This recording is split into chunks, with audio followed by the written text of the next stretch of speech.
ಅಮೆರಿಕಾದಲ್ಲಿ ವಿದೇಶಿ ವ್ಯಕ್ತಿಯು ಯಾವುದೇ ವ್ಯಕ್ತಿಯಿಂದ ಹಿಂಸಾಚಾರಕ್ಕೆ ಒಳಗಾದರೆ, ಅಪರಾಧ ಕೃತ್ಯಗಳಲ್ಲಿ ಸಂತ್ರಸ್ತರಾಗಿದ್ದರೆ ಅಂಥ ವ್ಯಕ್ತಿಗೆ ಅಮೆರಿಕಾದಲ್ಲಿ ಉಳಿಯೋಕೆ ಹಾಗೂ ಕೆಲಸ ಮಾಡೋಕೆ ಅಧಿಕೃತವಾದ ಅವಕಾಶ ಸಿಗುತ್ತೆ. ಮಾನವೀಯ ನೆಲೆಯ ಮೇಲೆ ಯು ವೀಸಾ ಹೆಸರಿನಲ್ಲಿ ಸಿಗುವ ಅಪರೂಪದ ಅವಕಾಶವು ಭಾರಿ ದುರ್ಬಳಕೆಯಾಗಿರೋದು ಪತ್ತೆಯಾಗಿದೆ. ಈ ಹಗರಣದ ರೂವಾರಿಯಾಗಿರುವ ಭಾರತೀಯ ಮೂಲದ ವ್ಯಕ್ತಿಯನ್ನ ಬಂಧಿಸಲಾಗಿದೆ. ಇಂಥ ವಂಚನೆಯನ್ನ ಸಹಿಸೋದಿಲ್ಲ ಅಂತ ಟ್ರಂಪ್ ಆಡಳಿತವು ಗುಡುಗಿದೆ.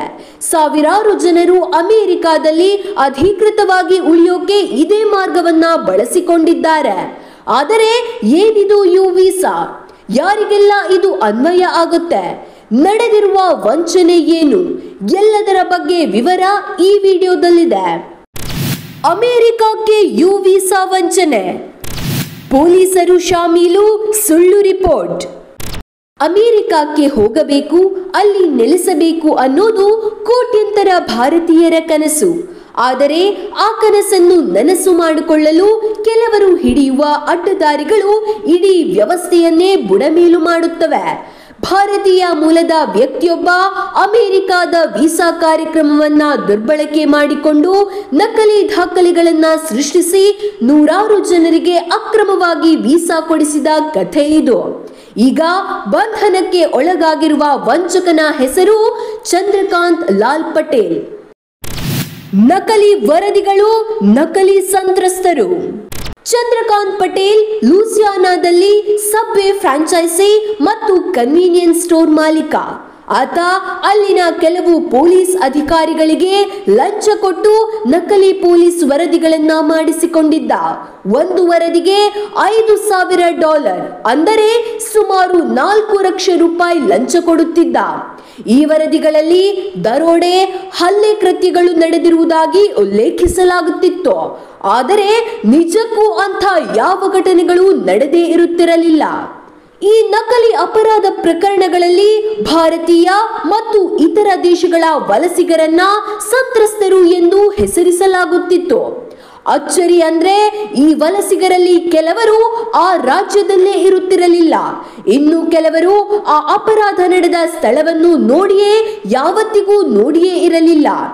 ಲಂಚ ಪಡೆದ ಪೊಲೀಸ್ ಅಧಿಕಾರಿಗಳು ಈ ನಕಲಿ ಸಂತ್ರಸ್ತರು ತನಿಖೆಗೆ ಸಹಕರಿಸುತ್ತಿದ್ದಾರೆ ಎಂದು ಫಾರ್ಮ್ I-918B ಎಂಬ ಅಧಿಕೃತ ಪ್ರಮಾಣ ಪತ್ರಕ್ಕೆ ಸಹಿ ಹಾಕುತ್ತಿದ್ದರು.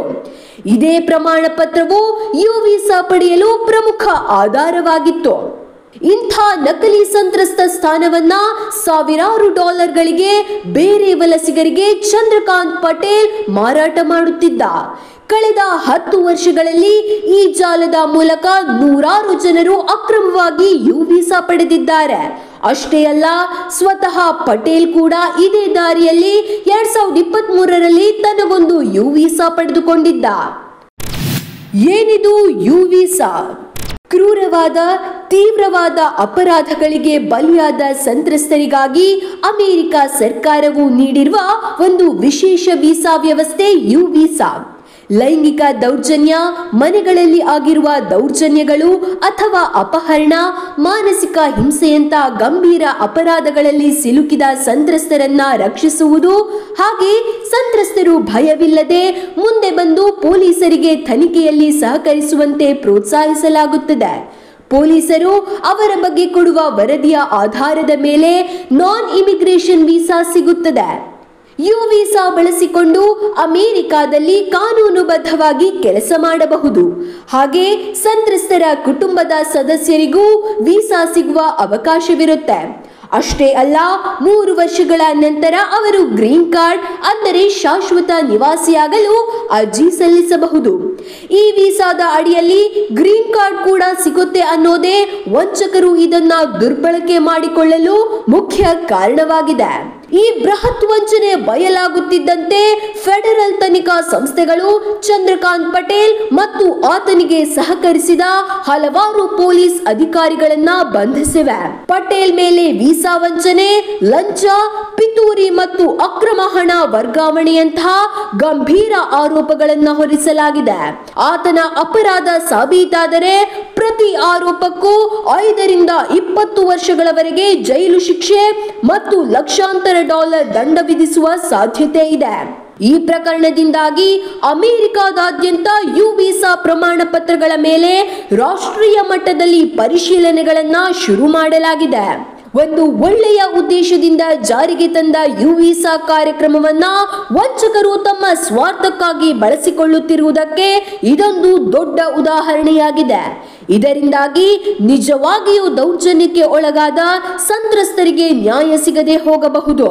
ಇದು ಅಮೆರಿಕಾದ ವಲಸೆ ವ್ಯವಸ್ಥೆ ಮತ್ತು ಕಾನೂನು ಪಾಲನಾ ಸಂಸ್ಥೆಗಳ ಮೇಲಿನ ನಂಬಿಕೆಯನ್ನೇ ನಾಶ ಮಾಡುತ್ತವೆ.